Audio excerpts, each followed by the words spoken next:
He tells us he wants to take our stuff, and by golly, he's going to do it. So people know what they're going to get. Who scares me is Tulsi Gabbard. Yes, she is awesome on foreign affairs, and I would agree with her on pretty much everything I've heard.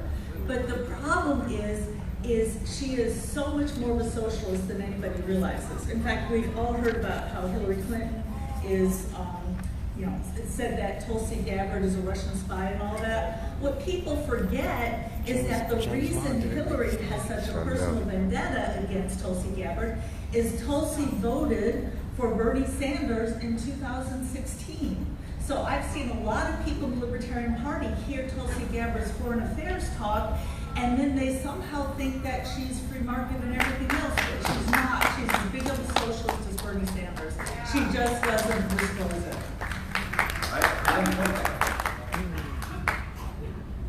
Nothing scares me, man. I know I was going to say that. I know nothing scares you, Adam. But I'll tell you why, in this context, nothing scares me. Because as a libertarian, as someone who has devoted my life to this cause, as someone who believes in freedom, while I know the evils of government, I know the evils firsthand from having seen them in combat. I know the worst that government is capable of. And as libertarians, we're very aware of this. We know the evils that government is capable of. But we also know the promise and the inevitability of freedom and righteousness. And as MLK said, the arc of history bends towards justice. We will achieve nothing less than a world set free in our lifetime. And when you feel that, when you embrace that vision, when you dig deep in what it means to be a libertarian, nothing's going to scare you either.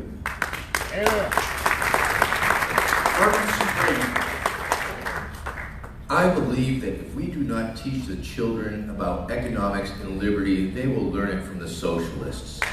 That is my concern. I just came from the New Hampshire primary, and to see those crowds, see those electrified kids, see those kids so fired up and getting their political awakening, it's a very wonderful and impressive thing to see these kids so fired up. But let me say this about that.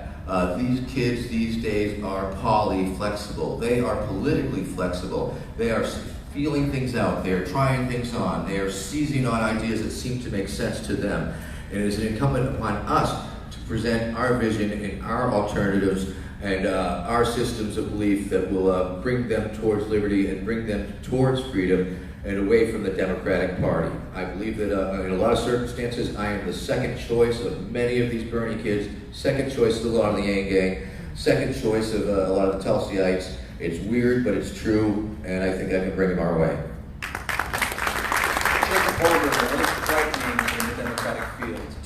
I'm with Adam. I don't think anything about this party, the Democratic Party, should scare us. They have a rotten philosophy.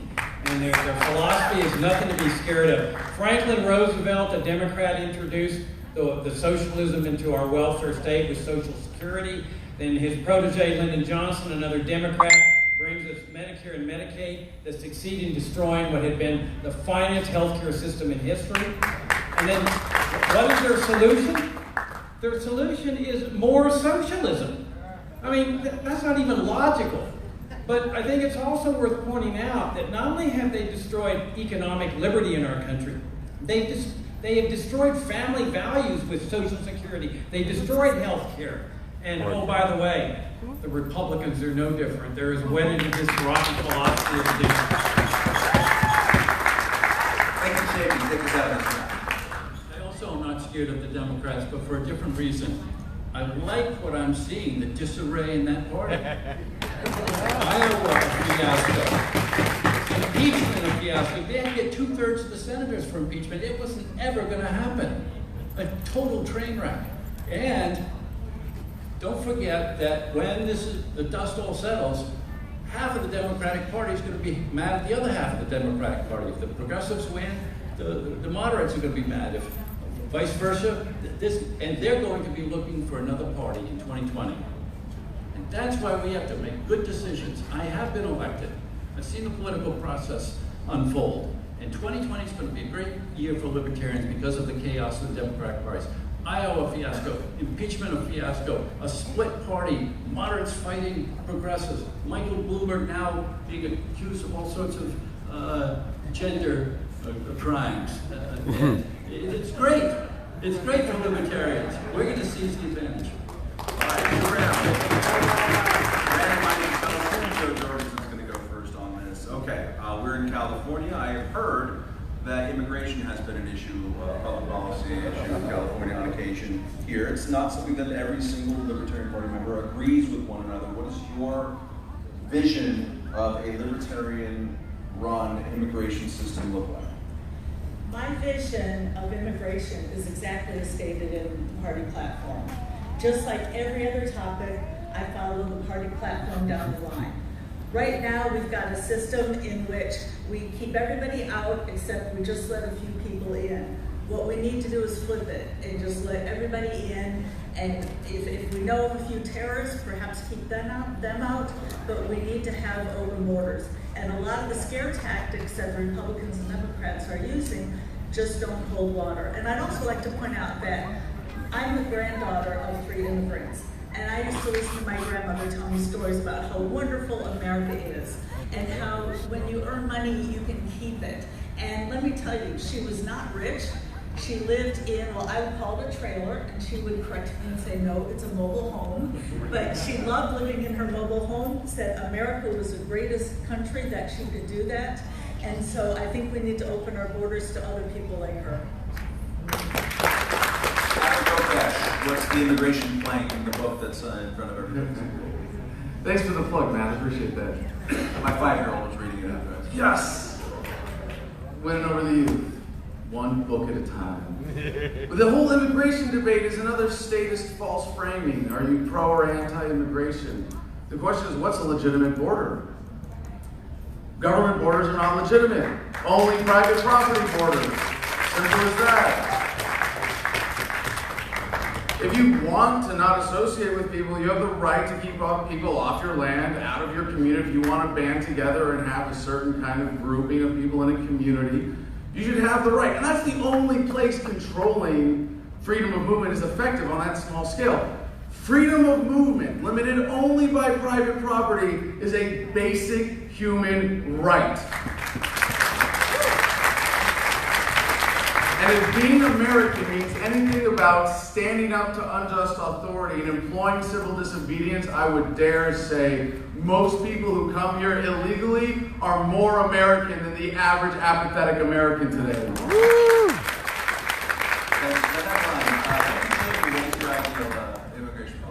Once again, I see this as a political advantage that with our open border policy and libertarian views on immigration, especially the fastest growing voting bloc in the United States, the Hispanics, are going to have the opportunity in 2020 to look at our platform and come to our side.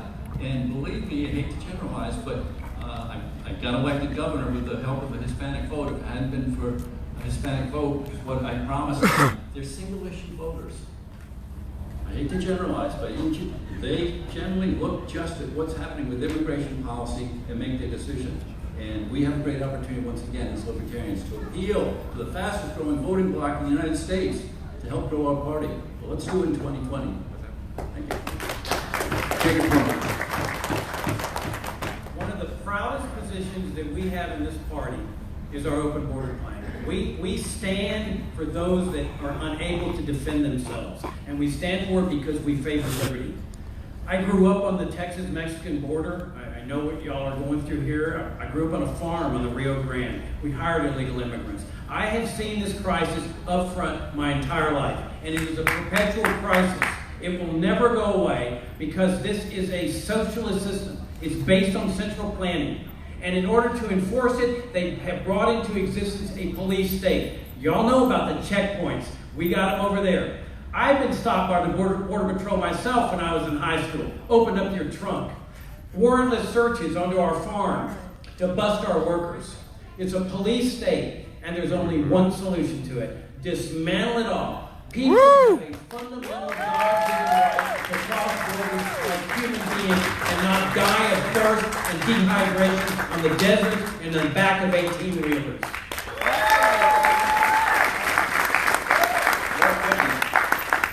agree with everything Jacob said, but this is also a market problem. People like cocaine.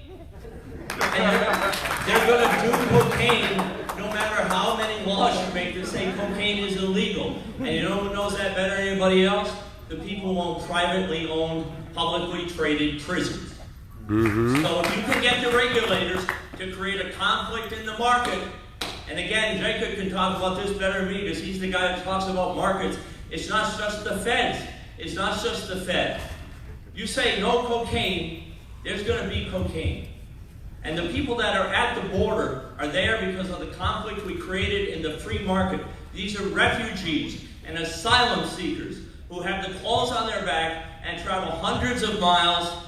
And I not only want them to be citizens, I want them working on my campaign.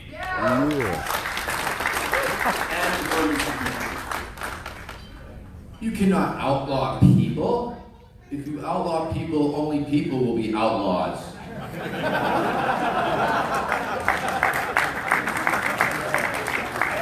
This is America. We have vast open spaces for giant, massive, squalorous refugee camps. And these camps have been they've turned into cities in other places. They've been long-term. The people live there, they create their own spaces, they create their own cultures, they create their own economies. Yes, they may be squalors, but we can make that happen here. I mean, maybe no wall, maybe a giant casino across the southern border that would attract migrants where they could be taught valuable skills, sort of a citizenship through indentured servitude, perhaps.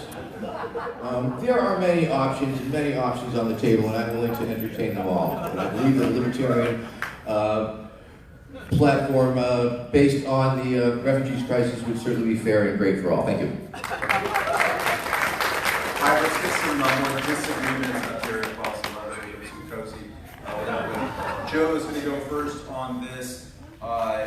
There is a lot of policy agreements among you on various things. What is one attribute, one policy plan, one thing about you that you have and the rest of them don't, that pertain to the, what do you call it, electability, or the reason why you should be elected? Well, tell them why, what you have that's different than I'll give my answer and you can follow. Thank you. So as I mentioned yesterday, I'm principled and practical. As you hear each of us give an answer, what you have to ask yourself is, does this follow the party platform? Is it purist? And is it something that will win over people out there? I'm tired of being a debating society. Yes, I get excited about all of these very extreme libertarian, what people out there call extreme libertarian. Our positions are not extreme. We need to phrase them in a way that we sell it to other people. I'd like to quote Ed Clark, 1980. Somebody asked him, do you have a chance to win? And his reply was, if I could sit down at the kitchen table of every family in America and explain libertarianism to them, yes, I would win by a landslide. And I believe we can do it, but we have to talk about what they want, not what we want. Are there any unique qualities to your candidacy that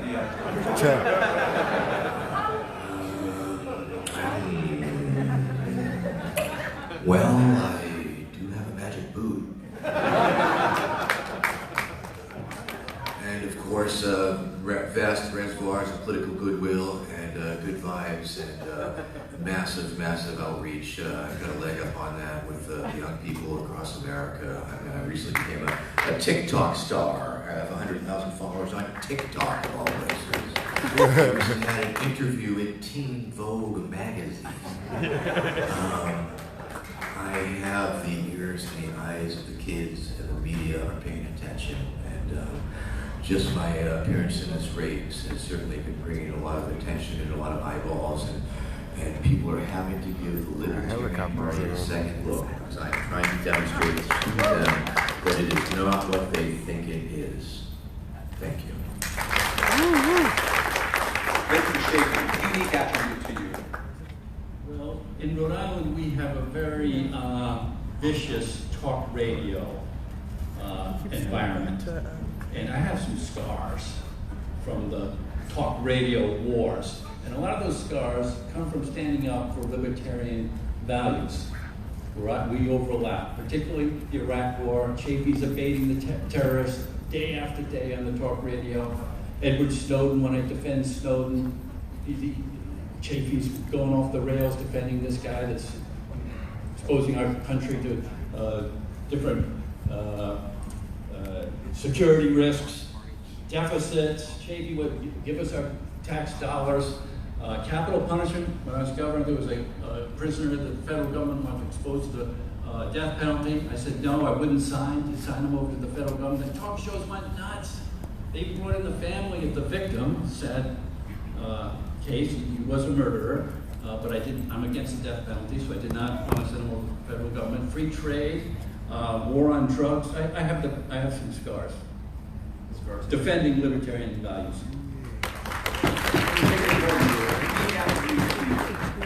Yeah, I'm not sure it's constructive to compare myself with anybody else, including the candidates, but I will say this, that anybody on this stage and anybody that's running for this nomination would make a better president than Pete Buttigieg, Warren, Trump, the whole kit and caboodle. And that's what we need in this country is a libertarian president and a libertarian Congress. Look, those of you know my record. I believe in principles of this party. They are our greatest asset. When I was asked to join the platform committee back in the 90s and I read the platform, I was bowled over. I said, my gosh, this really is the party of principle. And I think that if you're going to adopt this label for yourself as a party, you've got to live up to that label. And that's not a bad thing. That's a good thing. I mean, our principles are our greatest asset.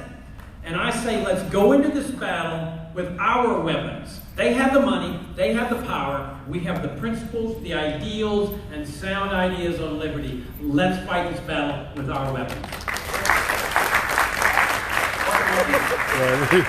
He's just looking everywhere.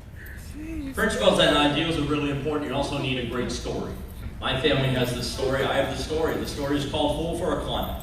It landed me on the cover of Story magazine, which was carrying Russell Brand. My favorite city to perform that story in is Washington, D.C.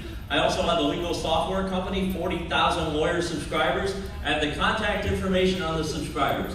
I email Washington, D.C. I tell them I'm coming to town. There's going to be a show called Fool for a Client where a high school graduate convinced a Supreme Court justice to declare his prison term unconstitutional. And these federal prosecutors and their spouses sitting in that audience, at the end of that show, they are in tears, cheering for the libertarian, because my libertarian story reminds these people what they forgot they believe. Yeah. We are a libertarian people with an authoritarian government. And besides that, if you can't get a laugh, you can't be president. Well, as you know, man, my platform is fundamentally different in that, unlike anybody else on this stage or with the Democrats or Republicans, I'm not actually running for president to be president. I'm technically running for the office, but the platform is to resign on day one, to take the federal government through a peaceful, orderly, responsible bankruptcy process. I'm not putting on the ring of power, I'm going to throw it directly into the fire. Yeah. Keeping the federal government of the United States of America alive is not practical. No. This is the only platform with localization that has the potential to unite all Americans, to bring people together around basic American values, respect for each other's freedom, respect for the ability to have a system in your community based on your values that meets your needs. This is the only practical, the only principle, the only unifying platform, and that's how we win.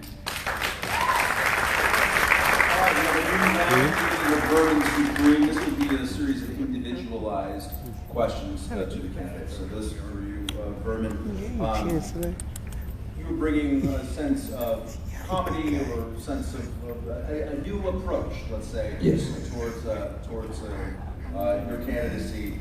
How do you expect to compete against a president who himself brought out the new approach, who himself is an insult comic and a reality TV show host and a bunch of other things. Why wouldn't the person who wants the crazy guy just vote for the one who they already like as president? Well, You go get on the debate stage too. It's arguable that I helped pave the way for Donald Trump.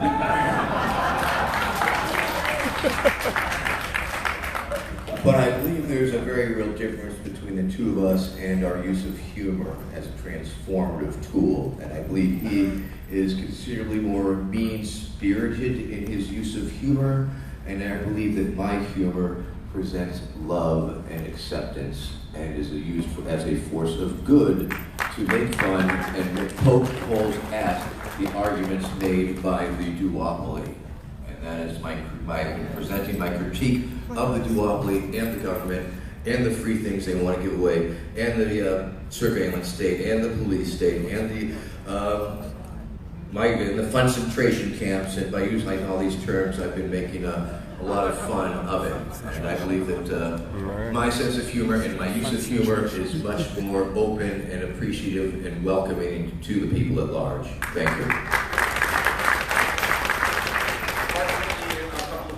Walking around the halls have made a comparison of you to me as being a little bit like Mike Bloomberg in the sense of you're kind of coming in late to the race and throwing around a lot of money, hired a bunch of talent. What do you say to those people to assuage their fears? Can you buy this thing up? Well, I don't have Bloomberg money. I mean, I lived in a little town in Vermont, 200 people. My wife and I have known each other since the 6th grade. She's sitting here today. Last month, Julie got her law degree. She came in number 2 in her class. I think that's going to come in really handy in my impeachment.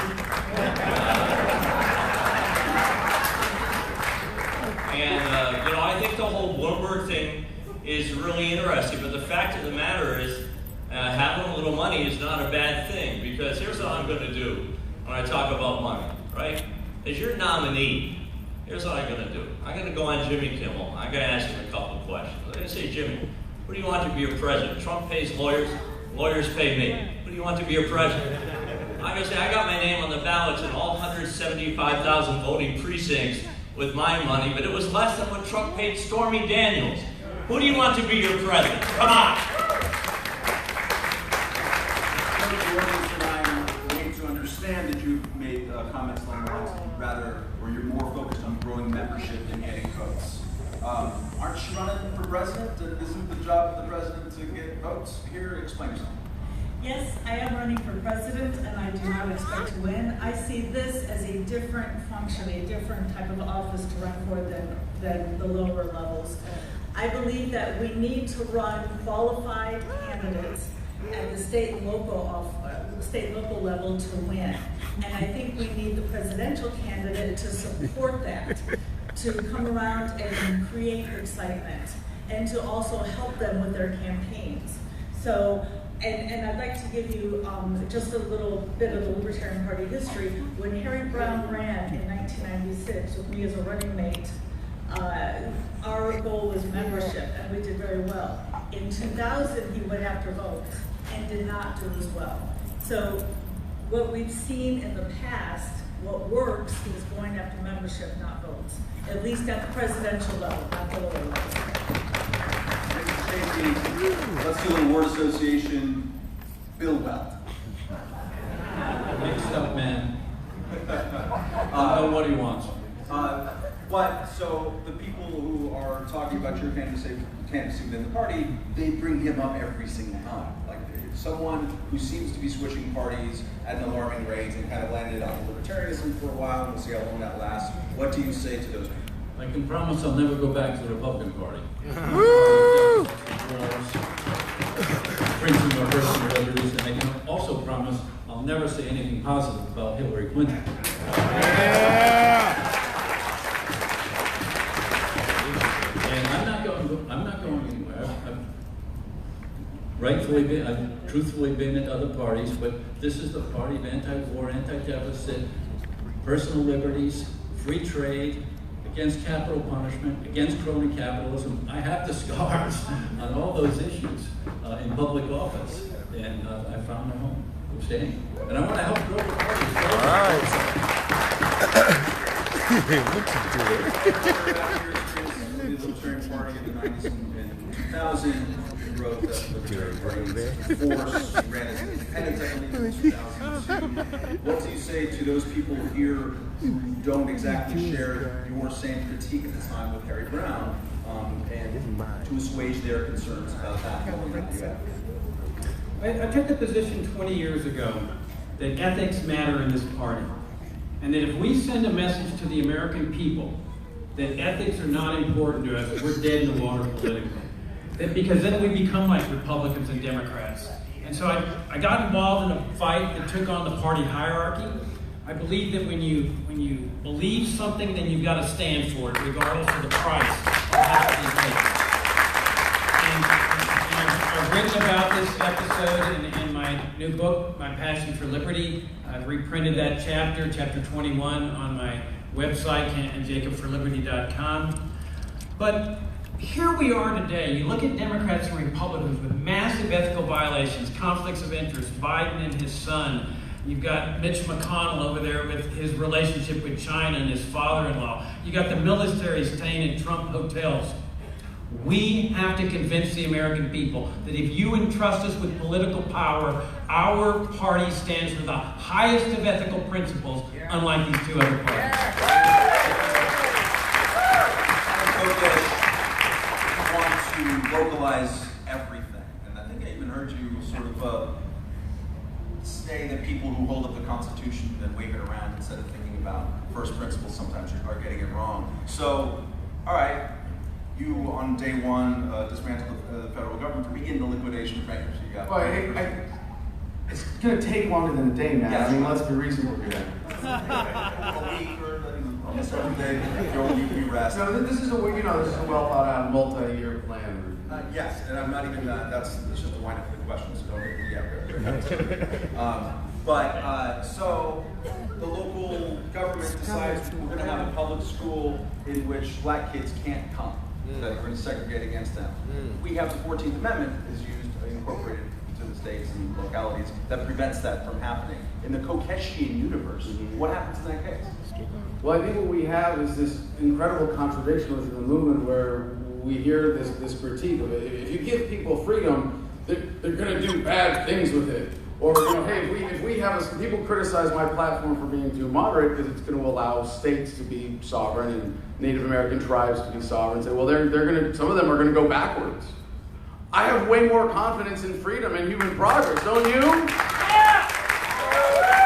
I'm not going to say that because a small government might do something bad, that we need a bigger government to protect us from them. That's nonsense. We see no ground on principle when we talk about localization. Localization is the everybody gets what they want strategy. You get government down to the community level. A community is a voluntary group that you can choose to be a part of, and you can choose to leave at any time. That's freedom. That's what can unite everybody in this country. And again, that's how we win. Who goes first? I believe over the last 3 months of 2019, the Trump re-election campaign and the Republican National Committee, which of course has raised a combined total for those 3 months of $154 million. During that period, or actually since all of you announced, the best I can handle with calculators and FEC documents, that represents in those 3 months 500 times the amount that the entire Libertarian presidential field has raised so far for the entire election.